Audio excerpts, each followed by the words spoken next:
Hi everyone, welcome to Module 2.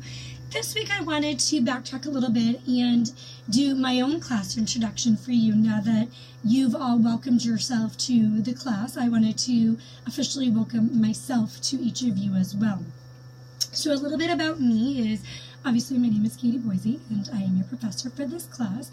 I have been with NHTI, this is my fifth school year with the college. I've taught a variety of classes in the early childhood program. I've done this class before. I've also done positive behavior management, which I'm actually doing that right now as well. I have 3 sessions that I'm teaching this semester as well. I've taught health, safety, nutrition. I've taught 2 curriculum classes when we used to have them divvied up.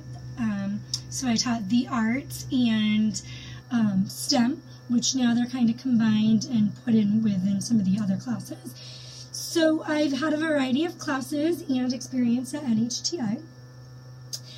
My full-time job, because this is only my part-time job, is I am a kindergarten teacher at the Learning Center at Concord, New Hampshire. I am actually the only kindergarten teacher.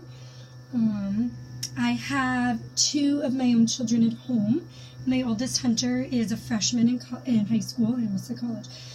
Freshman in high school, and my youngest son, Colby, is a 7th grader. And we live in Hopkinton. We're very big, avid sports fans.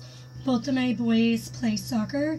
They play basketball and baseball as well. We are huge Red Sox fans, Rev United fans, which is soccer if you don't know who that team is. We enjoy going to Celtics games. My husband plays in a men's softball league, so I mean, we are very big, avid sports fans. So that's a little bit about me. I enjoyed learning and getting to know all of you as well. This week, we are going to have a focus on learning about flannel boards and what flannel boards are, how you can make pieces, and how you can actually use them for all age groups. I think oftentimes we think of using flannel boards with older children, when in reality they really can be used with infants and toddlers as well. So in the module, when you go in there, there is a document. The first thing is flannel boards document. When you click on that, there's an article for you to, almost more like a tip sheet versus an article, for you to look over, and just kind of a guide and a write-up that I created on flannel boards. And not overthinking the pieces. I mean, flannel boards really are just, they can be felt, which I think is the easiest thing. It could be felt. I've had some students create felt and then have them on cardboard so they were sturdier and more durable. Usually you add Velcro or some sort of a backing on them so they will stick to the board or whatever material you're sticking them to. Typically with flannel boards, your background is going to be a felt board of some sort that has a setting on it. So we're going to be focusing on that. You're going to be looking at, I have 4 pictures within the module for you to look at of a previous story that a prior student had made from a story by Eric Carle. So you can kind of see an idea for some pieces. There's also a video on there from the lab school at the CFDC of a teacher doing a flannel board with infants. So you can see it in action and how it can actually be done with infants. After you go through all of that information and you watch the video, there is a flannel boards with infants video discussion. And when you click on it, I have it up on the computer here, I would like you to just kind of go through and share an insight that you had, or maybe a discovery that you've noticed while you watched that video, and just kind of sharing with us that what did you learn about doing flannel boards with infants, and that yes, they can really be done. So beyond I learned that they can be done with infants, I want some description. I want an insight of what you actually truly learned, an example. Because if you just tell me I learned that they can be done with infants, that's not telling me what you really learned. I'm telling you they can be done with infants. Now I want you to go into more depth based off of the video. The next assignment for this week is I want you to do a summary discussion on handbooks. Canvas is still fairly new to me. This is only my 2nd time using it. Mistakenly had your handbooks submitted as an assignment versus a discussion. So you can't access each other's. Mistake on my part. Realized too late to the point where I didn't want to change it and have it mess up the gradebook or mess up anything in the module. So you don't have access to see each other's. But what I want you to do is to think about the assignment itself. Why do you think I asked you to do this assignment? Why do you think I asked you to do this assignment the first week of class? What did you learn from doing this assignment? And you're going to share those thoughts and insights in the discussion board. So I apologize.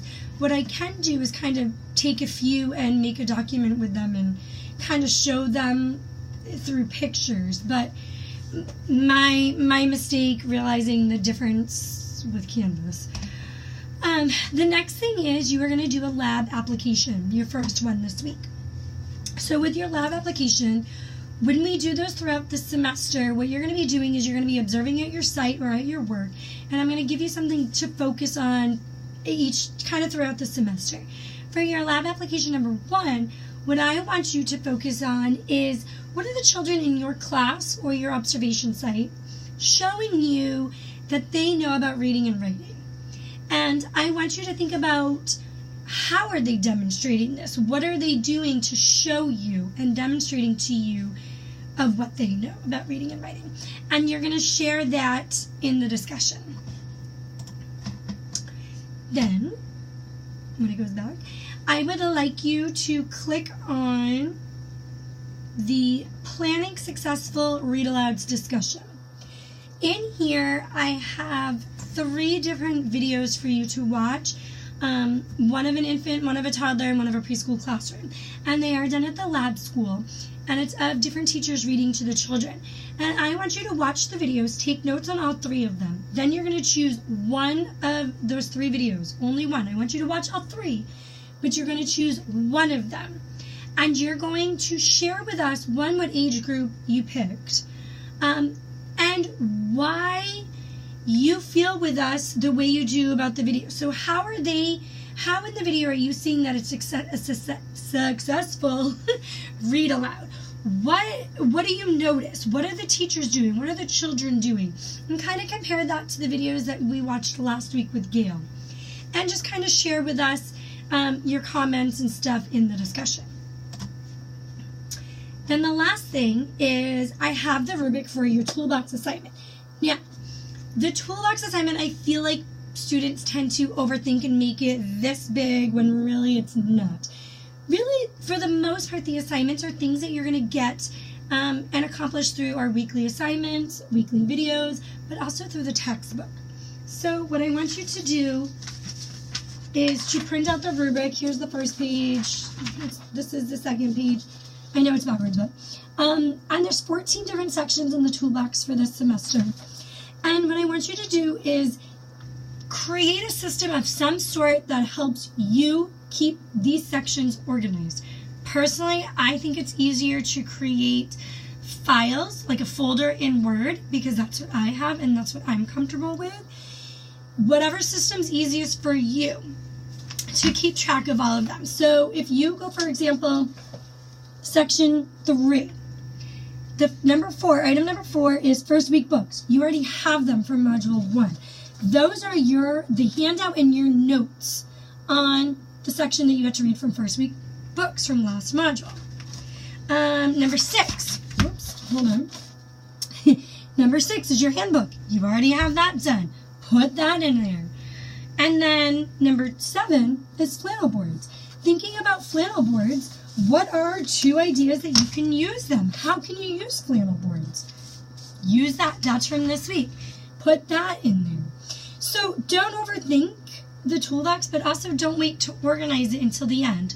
Throughout the semester, I will say, okay, section 3, 4, and 5 are due this week. So it's not necessarily done in order, but you need to pay attention to the sections that I'm saying and use the rubric. I'm literally going to go right through and be like, okay, for section 1, when that's asked for, do you have the class handouts on those 4 things? Yes, no, whatever. Do you have 3 ideas for making characters come to life? Do those 3 ideas have a title and a description of how to carry it out? Boom. That's what I'm looking for. Don't overthink it. Again, most of these are going to be assignments that we do or from your class notes. There will be some sections, I'm going to tell you right now, in there that are from your textbooks when you are reading and from class notes. Pay attention to that so that when the time comes, you don't need to be like, oh, I need to go back and read something that we did 3 weeks ago. Or, oh, Katie, I don't even remember what module we did that in. Do it as we go. Pay attention to the rubric, and it'll be super easy when I say submit it. Boom, there it is. So those are our assignments for this week.